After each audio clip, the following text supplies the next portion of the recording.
चलिए तो आज हम लोग ह्यूमन बायोलॉजी में आगे चलते हैं, पाचन तंत्र के बारे में पढ़ेंगे। और पाचन तंत्र जो टॉपिक है आप लोग के लिए, इससे क्वेश्चंस के भरमार हैं, बहुत सारे क्वेश्चन देखने को मिलेंगे।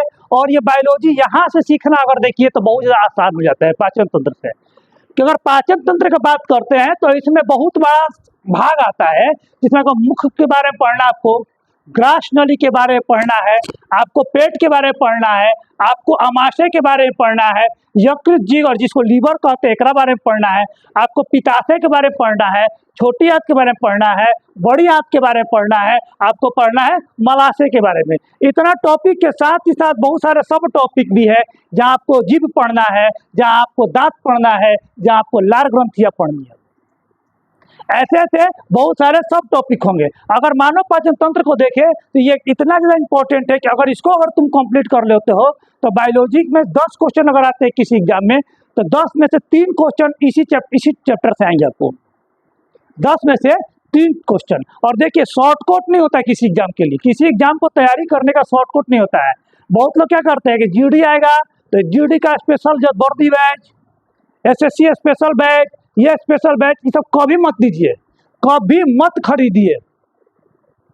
आप लोग हमेशा फुल लेंथ तैयारी कीजिए और ऐसा तैयारी कीजिए कि किसी भी एग्जाम में काम आ जाए। क्योंकि जो आपका सिलेबस है आपका दरोगा का, वही कांस्टेबल का है, वही आपका सचिवालय का है, वही बीपीएससी का है। अंतर थोड़ा बहुत ऊपर नीचे है, ज़्यादा अंतर नहीं है। ऐसा नहीं कि दरोगा में इंग्लिश पूछ रहा है आपको, दरोगा में जो बायोलॉजी पूछेगा वो बीपीएससी में बायोलॉजी नहीं पूछेगा, सब में पूछेगा। तो क्यों ना हम लोग हाई लेवल का तैयारी अच्छा से करें कि मेरा छोटा एग्जाम हो या बड़ा एग्जाम हो, सबका सब पकड़ा जाए। तो चलिए शुरू करते हैं बिना टाइम वेस्ट किए पाचन तंत्र के बारे में। सबसे पहले पाचन तंत्र शुरू होगा जब हम लोग खाना खाएंगे, और खाना को खाते हम लोग मुंह से, खाना को क्या करते हैं हम लोग ग्रहण करते हैं, ठीक है। तो मुख का जिस भाग है, मुख जिस गुहा में खुलता है उसे मुख गुहा कहते हैं। जो है आप लोग का वो क्या है, मुख गुहा है। इस गुहा का आधार पेशीय जिह्वा होता है, और इसका आधार क्या हम लोग का जीभ है। मुख गुहा का आधार क्या हम लोग का जीभ है, जो खाद्य पदार्थों को निगलने में सहायता करता है। अगर तुम्हारे मुंह के अंदर जीभ नहीं रहेगा तो खाद्य पदार्थ को निगल पाओगे नहीं। यही जीभ है जो बहुत चलता है। तो लोग बोलता है कि जीभ ढेर चलता है। यही जीभ क्या करता है, खाना खाते तो घुमा घुमा के कभी हिन्ने घुमाता है खाने को, कभी हिन्ने घुमाता है खाना को, ठीक है। और जीभ पटक पटक के हम लोग खाते हैं। मुख गुहा के ऊपरी और निचले दोनों जबड़ों में दांत पाए जाते हैं। ऊपर भी दांत होता है और नीचे भी दांत होता है। जीभ क्या करता है, खाना को घुमाता है, हिन्ने जो कभी हिन्ने जो, और बड़े से खाना क्या करता है, पीसने काम करवाता है, घुमाने काम करता है। जो भोजन को काटने चबाने तथा पीसकर नरम करते, इसे खाद्य पदार्थों को आसानी से निगला जा सके। जब मुंह में खाना गया तो खाना रहता है पूरा सॉलिड रूप में, वो में क्या होगा, लार लपटाएगा, जीभ उसको घुमाएगा, इधर घुमाएगा, इधर घुमाएगा, इधर घुमाएगा, फाड़ने के तो फाड़ने के लिए आगे बढ़ाएगा उसको। और पूरी तरह से जब खाना हम लोग चिर जाएगा, फट जाएगा, बढ़िया से जब हो जाएगा तो उसे क्या करते हैं, तब हम लोग उसको निगल लेते हैं। और बहुत लोग क्या करते हैं, खाना खाते खाते घुट गए, निगले नहीं। तो जो लोग बहुत जल्दी यदि खाना खाते हैं ना, उनका डाइजेशन सिस्टम में बाद में प्रॉब्लम आ जाता है। डाइजेस्टिव सिस्टम क्या हो जाएगा, बाद में आपको हॉल्ट आ जाता है। खाना खाते समय आराम से खाना खाना चाहिए, निगल खाना चाहिए, भले आपका 5 मिनट बेसी लगे। जय सिस्टम इन ह्यूमन, देखिए आप देखिए, अविलीय भोज्य पदार्थ को भौतिक एवं रासायनिक क्रियाओं के द्वारा विलीय पदार्थ में बदल जाता है। अब जो खाना जो होता है आपको अविलीय टाइप का होता है, जो जल्दी घुलेगा नहीं। अब आलू जो है, आलू जो मान लो पक भी गया, उसको अगर पानी में डालो तो क्या आलू पानी में घुल जाएगा। एक आलू का टुकड़ा है जो कि सब्जी बना चुके हो, उसको तुम अगर पानी में डाल देते हो तो क्या वो घुल जाएगा, नहीं। लेकिन अगर वो आलू को टुकड़ा को पूरा अच्छा तरह से पीस दिया जाए तो अब उसको पानी में डालो तो बोलो पानी में घुलेगा, तो हाँ सर घुल जाएगा। बहुत जगह ना सिंघाड़ा के साथ आलू का चटनी दे देता है सब, देखोगे आलू का चटनी, आलू दही का चटनी। तो वही चीज है, मुख की आहार नाल मुख के लेकर मल द्वार तक फैली होती है। ये जो आहार नाल का मतलब यहाँ से लेगा और एंट्री से लेकर एग्जिस्ट तक रहता है। ये मुख का आहार नाल मुंह से शुरू होता है, जब तक खत्म नहीं होता है, एग्जिस्ट नहीं कर जाता है खाना पूरा, तब तक क्या होता है, वो भोजन की प्रक्रिया चलते रहती है हम लोग के। मुख में पाचन क्रिया का अध्ययन हम निम्नलिखित चरणों में करते हैं। सबसे पहले मुख में जो पाचन होता है वो कहाँ शुरू होता है, मुख गुहा से, मुंह से अंदर से मुंह गुहा से शुरू होगा। मुख मनुष्य ठोस भोज्य पदार्थों को दांत से पीस पीस कर लुगदी के रूप में परिवर्तित कर देता है। जो भी हम लोग खाना खाते हैं वो क्या होता है, दांत से पीसते जाते हैं, पीसते जाते हैं, फिर अब उसको लुगदी बनाते हैं, बनता है। कभी खाते खाते खा पूरा खा गया, बीच में कंकड़ आ गया, कभी थूके होगा तो देखो कि लुगदी टाइप हो जाता है। ठीक है, ऐसा घिनौना का आदमी करता है क्या, है ना। कोनो कोनो ऐसा नहीं निकाल के फिर खा जाता है। तो आगे चले, घिनौना की कमी नहीं है। चले, भोजन के मुख में आते ही लार ग्रंथियों से लार निकल जाती है। जैसे मुंह पे आएगा, ऐसे नॉर्मल में तुम्हारे मुंह में लार ग्रंथियां सक्रिय नहीं है, लेकिन जैसे ही तुम्हारे मुंह में भोजन जा रहा है, तुम्हारे मुंह में लार ग्रंथियां सक्रिय हो जाती हैं। करीब करीब एक आदमी के मुंह में 1.5 लीटर लार ग्रंथियां होती हैं। ठीक है, दिया भी होगा, आगे लिखवाए भी होंगे आपको। और क्या होता है कि जैसे तुम मुंह में खाना, लार ग्रंथियां सक्रिय हो जाती हैं। लार हल्का सा अम्लीय होता है, जिसका पीएच मान 6 से ऊपर और 7 से कम होता है। ठीक है, लार कैसा होता है, अम्लीय होता है। आ रहा समझ में।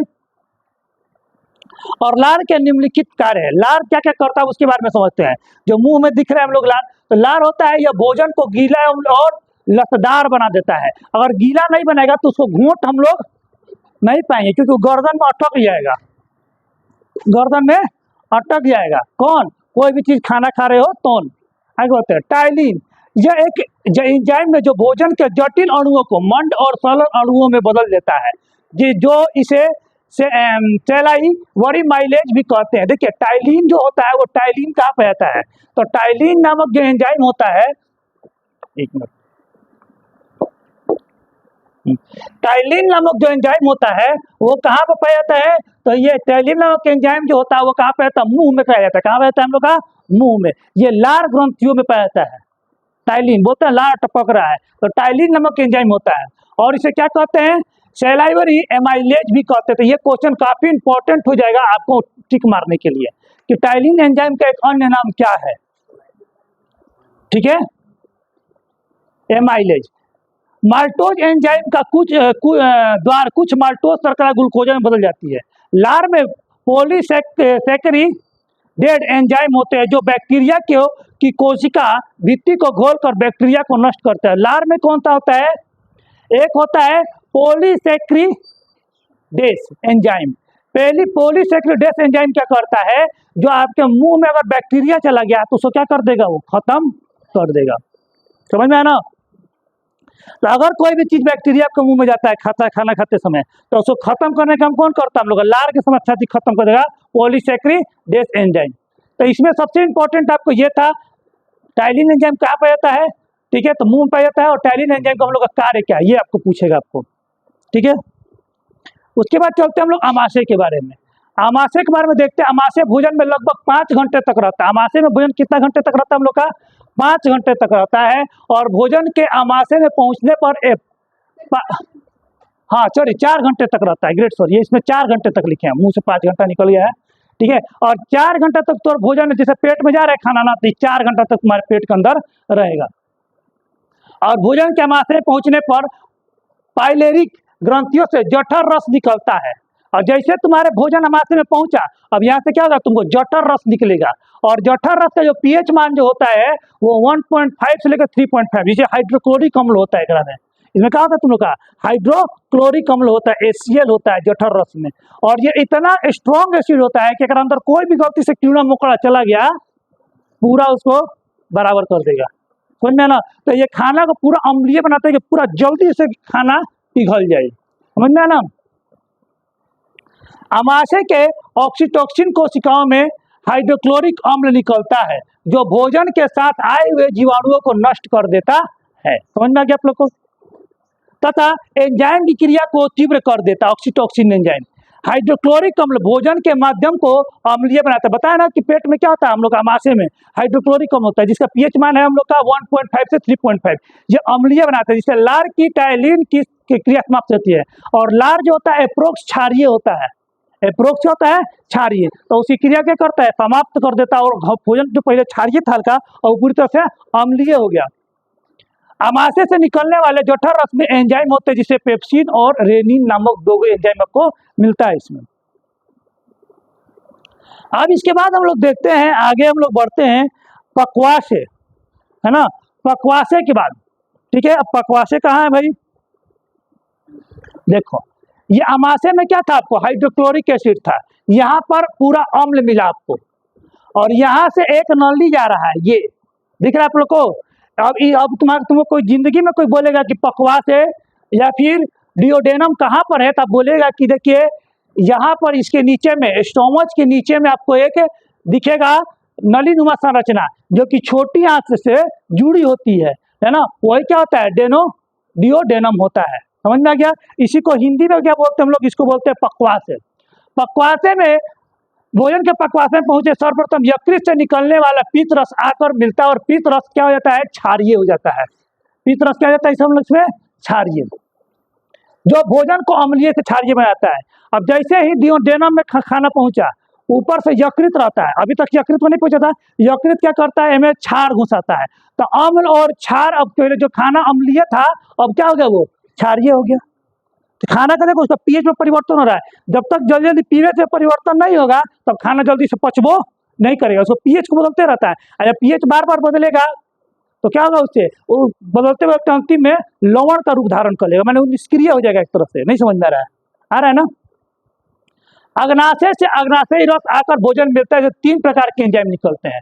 अग्नाशय से कौन सा रस निकलता है हम लोग का, तो 3 प्रकार का एंजाइम निकलता है। पहला ट्रिप्सिन नामक एंजाइम,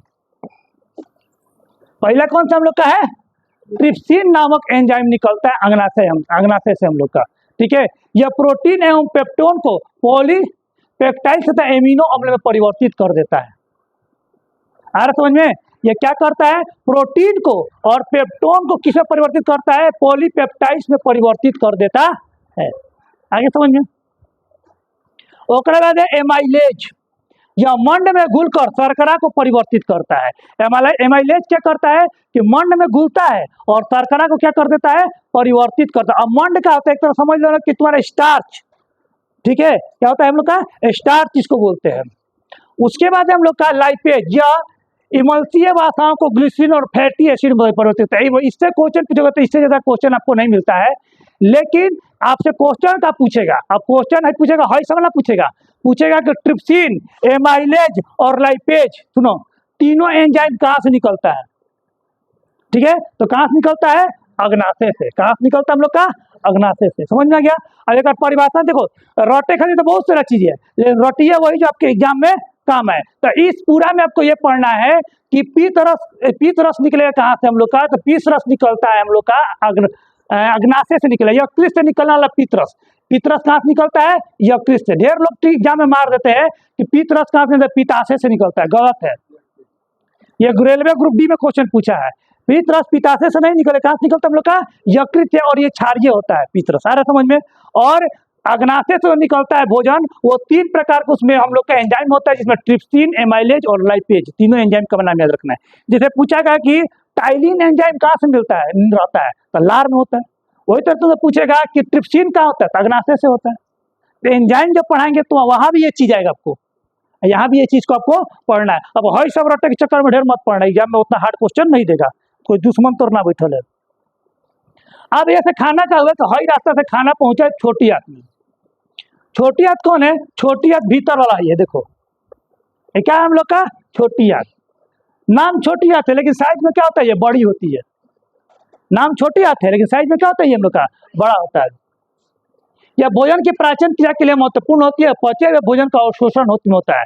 छोटी आंत की दीवारों से आंतरिक रस निकलता है, आंत होता है उसमें आंतरिक रस निकलते रहता है, भोजन में पहुंचेगा। अब भोजन पहुंचा, अब एक जानते हो लंबा लंबा रेशा टाइप का होता है छोटी आंत में, खाना को एब्जॉर्व कर, उंगली है ना, अब इसको एब्जॉर्व कर रहा है, सोचे कि एक तरह से स्पंज टाइप का है, खाना आया, खाना का प्रोटीन को एब्जॉर्व कर लिया, खाना आया, खाने का प्रोटीन को एब्जॉर्व कर लिया, ऐसे एब्जॉर्व कर रहा है। बाकी जो एब्जॉर्व करने लायक ना है, जो अपशिष्ट पदार्थ है, तो क्या करेगा, वो बाहर जाने देगा उसको। आ रहा है समझ में। आंतरिक क्षारीय होता है, ये स्वस्थ मनुष्य प्रतिदिन 2 लीटर ये बनता है आंतरिक रस। मनुष्य किसी भी कशेरुकी जंतु का आहार नाल एवं लंबी कुंडली नालिका होता है। केकड़ों में जो आहार नाल होता है ना, बहुत लंबा होता है। जो मुर्गा खाते होंगे, मुर्गा बकरी जो लोग खाते हैं, तो उसमें देखते हो आंख जब नहीं होता पूरा लंबा होता है उसका आंख, और आंख क्या होता है काफी बड़ा। जौन जानवर जितने शाकाहारी होता है आंख उतने बड़ा रहेगा, है ना। बड़ा बड़ा जानवर का आंत ज्यादा उसको खाना पचाने में उसको आउट टाइम लगेगा। मांसाहारी का और बेसी रहेगा, हम लोग का शाकाहारी से भी बेसी मांसाहारी का होना चाहिए, है ना। कि मांसाहार जल्दी पचता नहीं है, सॉरी, शाकाहारी से बेसी मांसाहारी में होगा। मनुष्य या किसी भी कशेरुकी जंतु का आहार नाल एक लंबी कुंडली नालिका होती है। मनुष्य कोई भी कशेरुकी जंतु का उसका लंबी कुंडली के रूप में ही हम लोग का गोल गोल गोल गोल घूमल है हम लोग का। तो साफ कर देते हैं, हम बहुत गंदा कर दिए इसको। हाँ हाँ, कुंडली के रूप में हम लोग का, ठीक है। जो गुदा तक समाप्त होता है, खत्म कहाँ पर होगा हम लोग का, गुदा पर आकर समाप्त होता है। घूमते घूमते घूमते घूमते घूमते बढ़िया मिलेगा, गुदा पाके खाना खाता है और पैखाना के रूप में, बाथरूम के रूप में ये बाहर निकल जाएगा, है ना। मुख गुहा आहार नल का पहला भाग होता है। मुख गुहा में जीभ, दांत और 3 जोड़ी लार ग्रंथियां पाई जाती हैं। अब खाना जो शुरू होता है मुख गुहा से शुरू होता है, और मुख गुहा में क्या होता है, 3 भाग होता है। जीभ, दांत होता है और लार ग्रंथियां होती है, जिसके बारे में हम लोग को आगे पढ़ना है। तो छोटी आंत समझ गए आप लोग। छोटी आंत से क्वेश्चन ज्यादा नहीं पूछेगा आपको। तो छोटी आंत का कार्य क्या क्या है इसके बारे में देखते हैं। छोटी आंत से कौन कौन सा क्वेश्चन पूछता है। तो पचे हुए भोजन का रुधिर में पहुंचाना और अवशोषण करना करता है छोटी आंत। देखो अभी तक जो था ना, कोई अम्ल मिला रहा था, कोई क्षार मिला रहा था। कोई भी खाना को पचा के शरीर में पहुंचा, खाना खाने का मतलब थोड़ा है खाली खाना गया पेट में या पेट से फिर बाहर निकल गया, इसको भोजन नहीं कहते हैं। भोजन का मतलब या पोषण का मतलब है खाना शरीर में गया तो ओकर जो विटामिन है, मिनरल्स है, वसा है, प्रोटीन है, वो सब शरीर में लगे, तब क्या हो, शरीर से बाहर निकले। आ रहा समझ में। पचे हुए भोजन का अवशोषण छोटी आंत की रचना क्षुद्रार्थ के द्वारा होता है। जो पचा हुआ भोजन रहेगा वो क्या होता है, क्षुद्रार्थ के द्वारा पाचन होता है छोटी आंत में, ठीक है। अब ये जो बोले हैं क्षुद्रार्थ क्या होता है, तो जिसके बारे में बताया है कि छोटी आंत के अंदर में, समझिए, है क्षुद्रार्थ विली, सॉरी उदर्द, उदर्द ही बोलते हैं, कहीं क्षुदार्थ भी बोलते हैं इसको। उदार्थ क्षुदा से ही निकला है, उदर्द या विली, है ना। क्षुदार्थ, उदार्थ या विली है। देखिए समझिए, आपको बताया शुरू में विली के बारे में चलते, हिंदी अंग्रेजी पे चलते हैं। हिंदी थोड़ा सा कहीं कहीं क्लिष्ट हो जाता है, हम भी विली ही पढ़े। तो ये क्या होता है कि छोटी आंत के अंदर जो शुरू में बताया आपको कि छोटी आंत में उंगली नुमा संरचना होती है। ये भोजन क्या करता है कि जो पोषक तत्व होगा उसको अवशोषित करता है। तो भोजन के पोषक तत्व को अवशोषित करने का काम कौन करता है, विली करता है, समझ में आपको। उसके बाद चलते हैं, जब यहाँ से भोजन चलेगा तो उसके बाद एक प्रक्रिया और होती है छोटी आंत में, वो बोलते हैं स्वांगीकरण। स्वांगीकरण में क्या होता है, अवशोषित भोजन का शरीर के उपयोग में लाया जाना ही स्वांगीकरण करता है। और जो तू खाना खा लिया, खाना में जो अवशोषण कर लिया तू छोटी आंत में, जो इकरा में उंगली में रखा है सब, समझ में आ रहा है ना।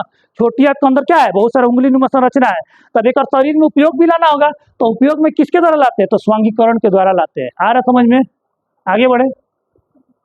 जब तुम खाना खा लेते हो तो ये भोजन कहाँ पहुंच जाता है, अब छोटी आंत से जब खाना छोटी आंत करेगा, खाना के एब्जॉर्ब करेगा, एब्जॉर्ब करके शरीर में पहुंचवा दिया, पहुंचवा के अब जो खाना का अवशिष्ट बच गया जो कि एकदम बेकार है, अब वो क्या करेगा, वो बड़ी आंत में पहुंचा देगा, है ना। और बड़ी आंत के द्वारा क्या होता है, खाना फिर बाहर निकल जाएगा और मल के रूप में बाहर निकल जाता है। ये उसी तरह प्रक्रिया होती है जैसे ईख का हम लोग रस या कोई भी जूस पेरते हैं।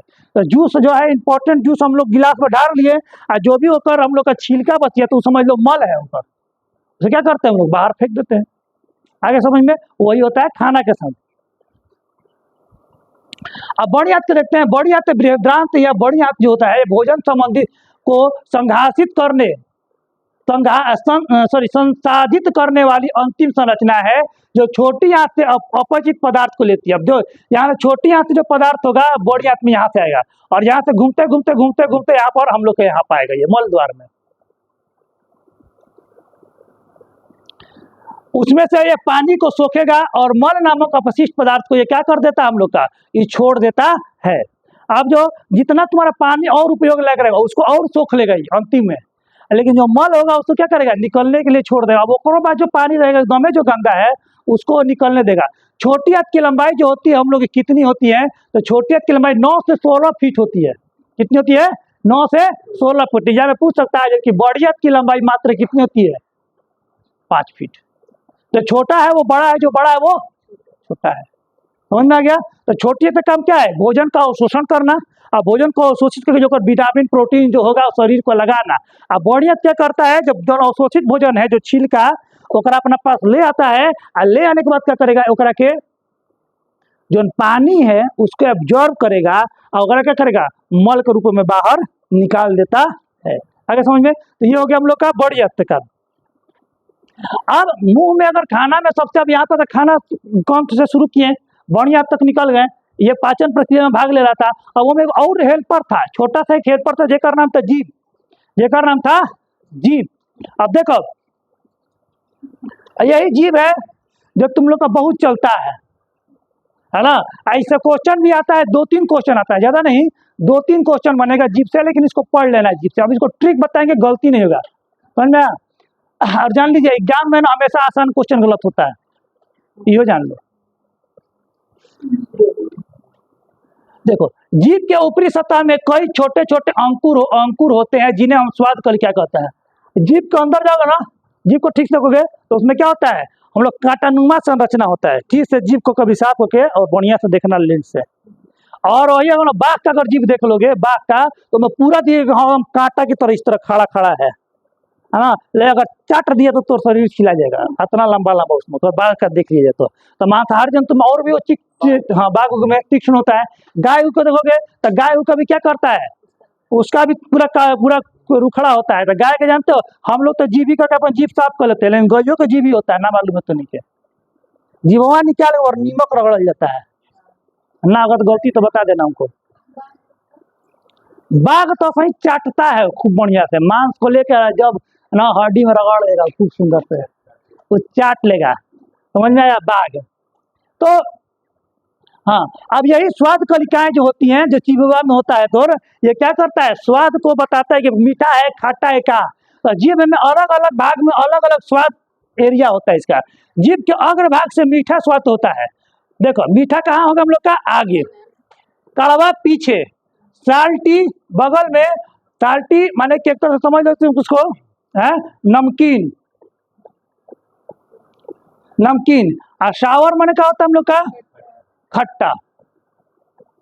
अब देखो याद करेगा तरीका, अब पूछ देगा एग्जाम में, जीभ के किस भाग में मीठा स्वाद का अनुभव होता है, अग्रभाग, पश्च भाग, ठीक है, मध्य भाग, ठीक है, या और भी कोई दे दिया, इनमें से कोई नहीं, समझ में आया। तो याद रखना, इसका ट्रिक बताते हैं घबरा का एग्जाम में, तो इसको याद रखिएगा। आगे से जीभ में लोग क्या करते हैं, मुंह पर मीठा मीठा बोलते हैं, मुंह के सामने लोग क्या बोलते हैं, मीठा मीठा बोलते हैं। अंदर में कड़वाहट रखे हुए होते हैं, देख अंदर में कड़वाहट है, लोग का नेचर भगवान ने बना के भेज दिए हैं। और लोग क्या करते हैं, मुंह के सामने मीठा मीठा बोलते हैं, अंदर में कड़वाहट रखे हुए हैं। आगे समझ में। जैसे मुंह के ठीक सामने गोलगप्पा ला दो, कहो कि मुंह बंद करो, देखो यहाँ पानी भरना शुरू,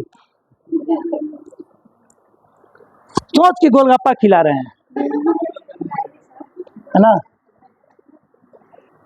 तो चलिए हम लोग देखते हैं। तो अभी हम क्या बताया आपको, कि हम बताए कि मीठा स्वाद आगे रहेगा, कड़वा पीछे रखते हैं। मन में लोग कड़वा रखते हैं, पीछे कड़वाहट, साइड में यहाँ पर खट्टा, ठीक है, और आगे वाला अग्रभाग में जो रहेगा हम लोग का, उसमें क्या रहेगा, हम लोग का नमकीन को रखते हैं, ठीक है। तो आपको इससे क्वेश्चन अब पढ़ना हम लोग को दांत के बारे में, किसके बारे में पढ़ना हम लोग को, दांत के बारे में। ये बताओ कि दांत 2 बार निकलता है, कौ बार निकलता है, 2 बार निकलता है, 3 बार निकलता है, 2 बार निकलता है। एक बार दूध का दांत निकलता है, तो दूध का दांत कौ निकलता है बाबू, 20 गो। कितना निकलता है, मैक्सिमम 20 गो, ठीक है। जो पूरा हम लोग के जो दांत निकलता है टोटल को 32 गो, लेकिन 32 दांत बहुत कम लोग का निकल पाता है ना। अकलदार जिसको अंतिम बोलते हैं, 32वां निकल रहा है, वो बहुत दर्द करता है, बहुत कम। ऐसे अमूमन आदमी में 28 गो 30 गो दांत होता है। तो देखो दांत के बारे में जब हम लोग ऑपरेशन करते हैं, दांत के बारे में पढ़ते हैं। दांत मत हो रही है, दांत के बारे में पढ़िए, ठीक है।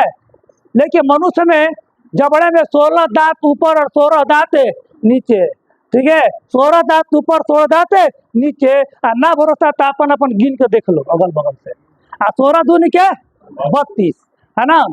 जिसमें प्रत्येक जबड़े में, अगर नीचे का इसको एक जबड़ा बोलते हैं और ऊपर को एक जबड़ा बोलते हैं, प्रत्येक जबड़े में 2 कृदंतक दांत होते हैं हम लोग के, कृदंतक दांत।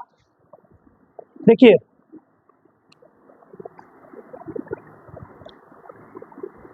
कृदंतक दांत क्या करता है, काटे काम करता है, क्या करता है हम लोग का, काटे का है, दुगो हेन ऐसे, है ना। तो दुगो हेन क्या कृदंतक दांत हम लोग का होता है आगे में, ठीक है।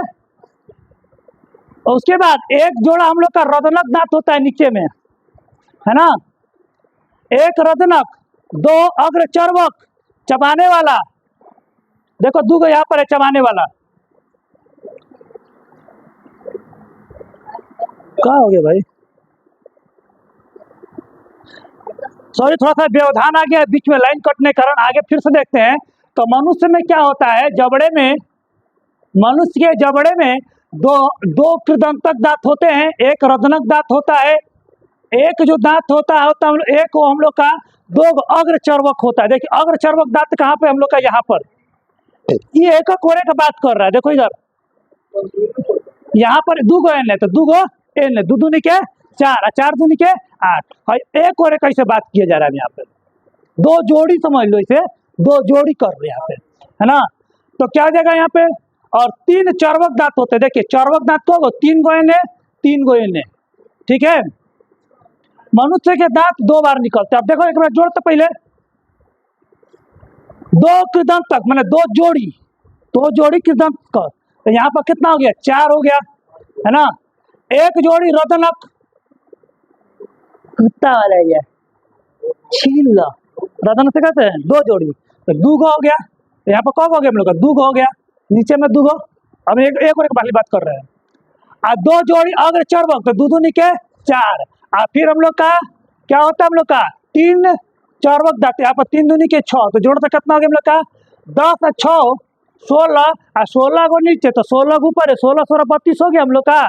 तो जोड़ी में लिखे है, समझ में आ गया, जोड़ा लिख लेना इसको। तो मनुष्य में जब पहला बार दांत निकलता है, जब बउआ पुत्री तू लोग होता है, तो 20 को दांत निकलता है। अब 20 दांत क्या होता है, धीरे धीरे धीरे धीरे टूटते जाता है, और तू लोग क्या करता है, धीरे धीरे माटी में गाड़ते जाता है कि दांतवा फिर निकलेगा,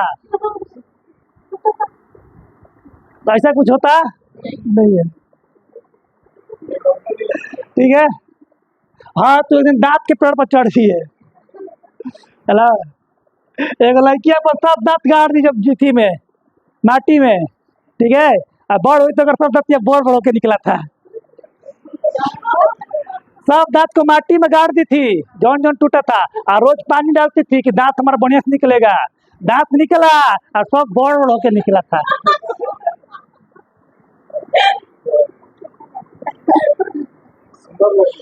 हाँ जैसी भी धनवान मत कर, थोड़ा सा फोटो मिलो,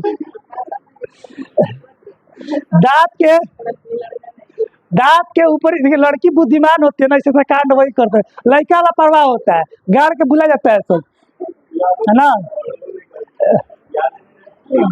गिरा कहाँ, आगे बढ़ते, दांत के ऊपरी हिस्से या शिखर में जो होता है इनामेल होता है, जहाँ दांत के ऊपरी भाग होता है इनामेल होता है यहाँ पे, और इसमें जो दांत चमकता है, ढेर ब्रश करेगा ना तो उसका दांत का इनामेल खत्म होता है। पूछता है कि दांत का ऊपरी भाग में कौची पाया जाता है, तो इनामेल, ये बहुत बार क्वेश्चन पूछा है, यही कठोरता उसको देता है, उसको दांत को। इनामेल लेकर बहुत लोग देखो दांत घुस घिस गया है, उसका क्या होता है, इनामेल घिस जाता है, चमक खत्म होता है दांत का।